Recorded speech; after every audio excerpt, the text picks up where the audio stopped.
I seem to recall Bong Joon-ho saying that he didn't set out to make a movie that would make people vegetarian.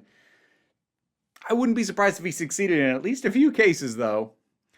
Okja! This is another Patreon-sponsored review that's been waiting for a little bit. I did warn you there's going to be kind of a string of these. So, I am somewhat familiar with Bong Joon-ho's work. I first encountered him way back with The Host, which was a movie I really enjoyed. It was such a pleasant surprise, and then I watched Snowpiercer when that came out, and I have unfortunately been bad about keeping up with him since. I still haven't seen Parasite. I know, I'm sure it's great one of these days, but this was also on the eventual to-do list, like in general, but my to-do list of stuff that I haven't been paid to watch tends to just keep growing, and I almost never get around to it. But this was a film, I believe, actually done for Netflix. And it's sort of it's like a cross between something like My Neighbor Totoro and E.T. and sort of stuff like that. The core heart of it is that you have Okja, a super pig, ostensibly discovered, but in reality, this isn't really a twist. It's kind of expected, even though it's not revealed till a little bit.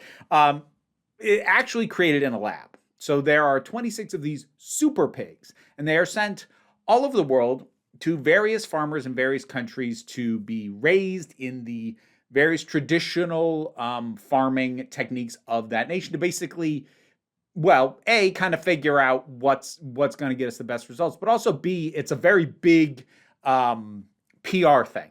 Like, let's basically make a reality show competition out of introducing this new genetically created food source that we are not going to tell people was genetically created. So Okja is one of those, and it is fundamentally about the connection that Okja has with Mija, a young girl. Well, no, not young girl, young woman, I guess. Like, she's in her teens. So yeah,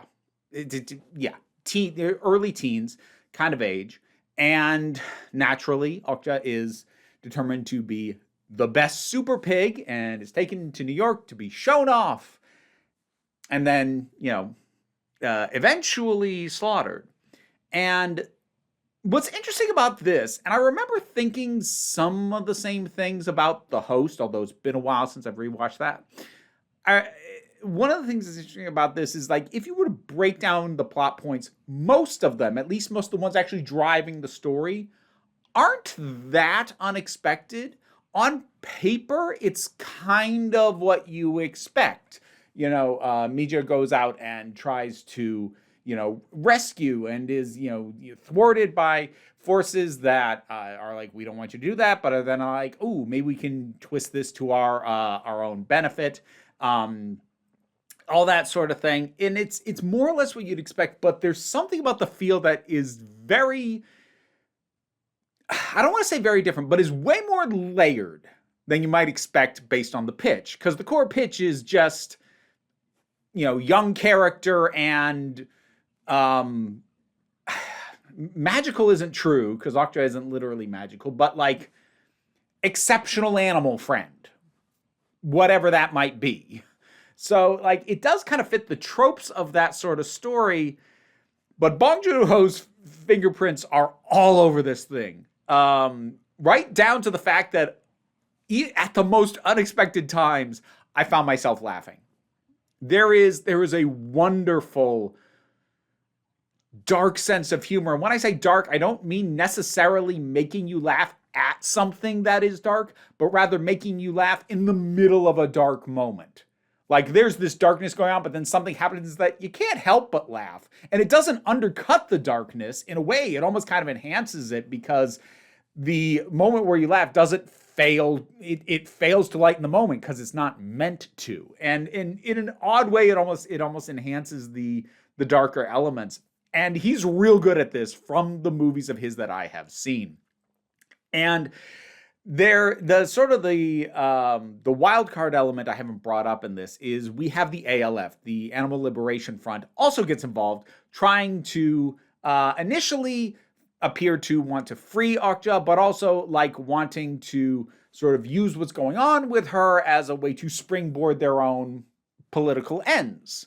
And I really like the way the ALF is handled because they're, I think, in the hands of a lesser creator, a lesser writer director, there could have been a real strong both sidesism between the ALF sort of using and, to a certain extent, at least some of them manipulating Mija and Okja, and the corporate ghouls who have set all this up, largely epitomized by Tilda Swinton as Lucy Mirando, the head of the corporation that is doing all this. And it would have been real easy to both sides. What I like is that the ALF are kind of shown to be a bunch of dipsticks.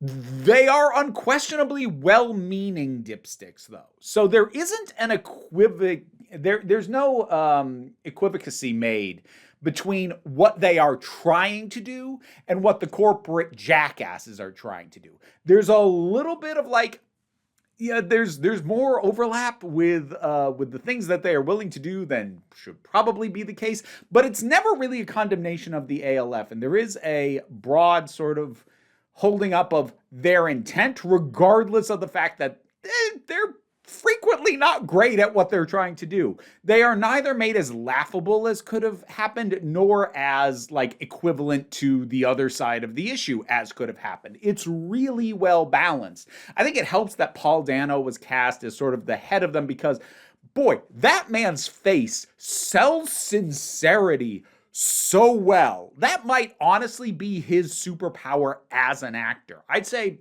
most really successful actors have like one thing in their arsenal that they are better at than almost anybody else.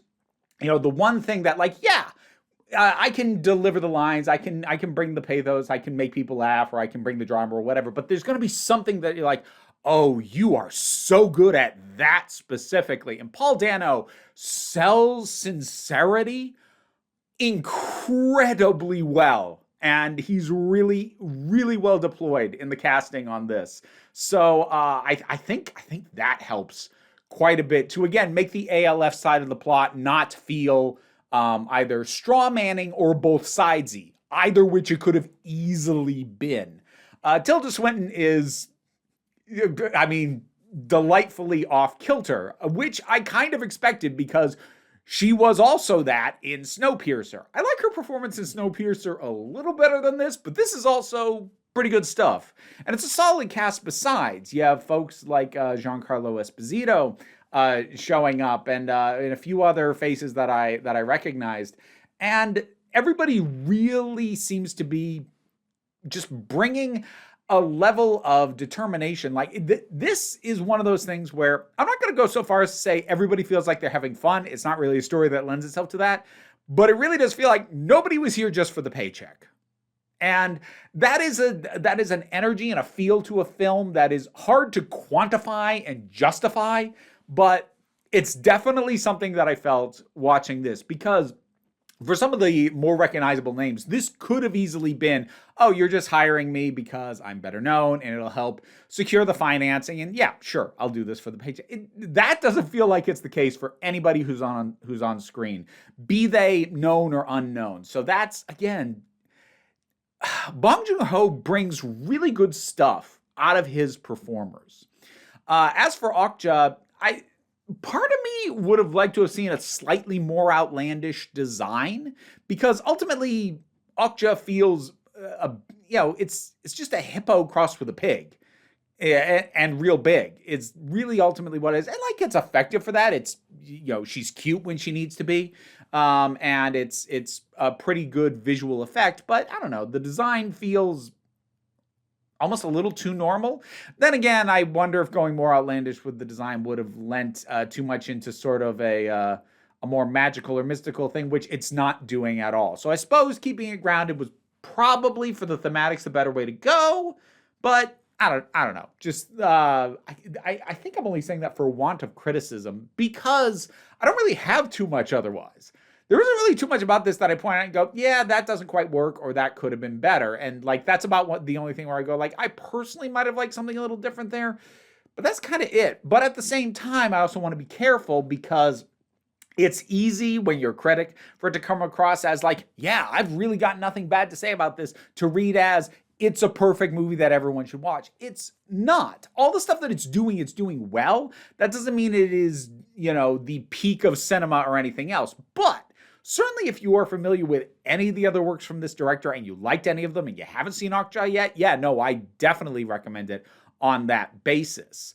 And it is kind of a darker, slightly more adult take on what is otherwise kind of a childish genre of, young person befriending this weird, odd, and kind of amazing thing that the greater world is afraid of or has its own plans for. So it fits into that genre, but it is a more adult take on that genre because usually that genre is aimed at children who are around or younger than the age of the young protagonist. And that's definitely not the case here. Oh, what's another interesting performance is Jake Gyllenhaal. I said Tilda Swinton wasn't quite as unhinged as she was in Snowpiercer. I feel like Jake Gyllenhaal was trying to make up the difference. It pushes at the edge of being too much. It comes it toes the line. It walks right up to the line of being just a little too much. For me, it doesn't quite cross it, but it's close. It's a lot, his performance. But I do think ultimately that it works in this. And there is, I would say that by the nature of the story, there is kind of an anti-meat story, and there's also very much a melancholy to it because, so to get a little bit spoilery about the end, but like also not really, it's just kind of the mood, but like this thing doesn't have the illusion that saving Okja is going to dismantle the fundamental machinery in place to literally grind up all the other super pigs like Okja into meat. That is very upfront. Bong Joon-ho has said it is more a condemnation of capitalism than of meat consumption in specific. And I am inclined to agree because it's less about the idea that someone is going to eat Okja and creatures like her, and a lot more about the industry and the machinery and the scale at which that is happening. And that is a lot more about capitalism than it is about just eating meat as a practice.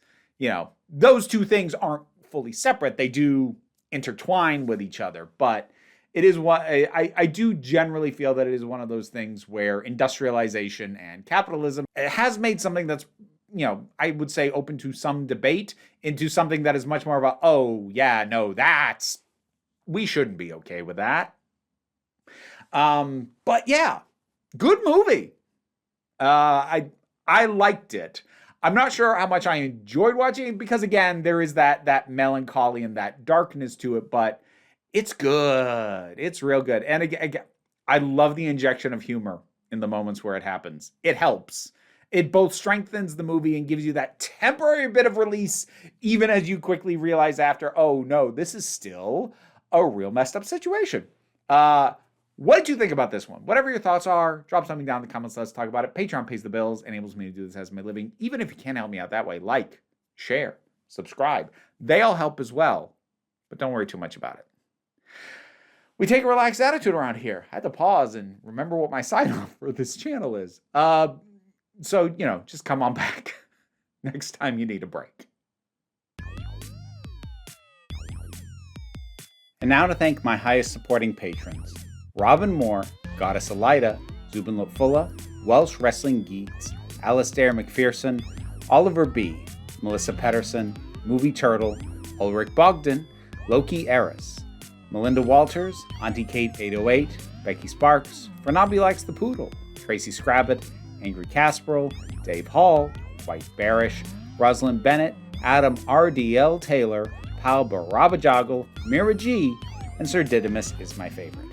If you'd like me to, I read the names fine, then screwed it up. If you would like to hear me try and say your name while these guys chitter in my ears, check out the rewards on my Patreon. Yeah, you're not distracting at all.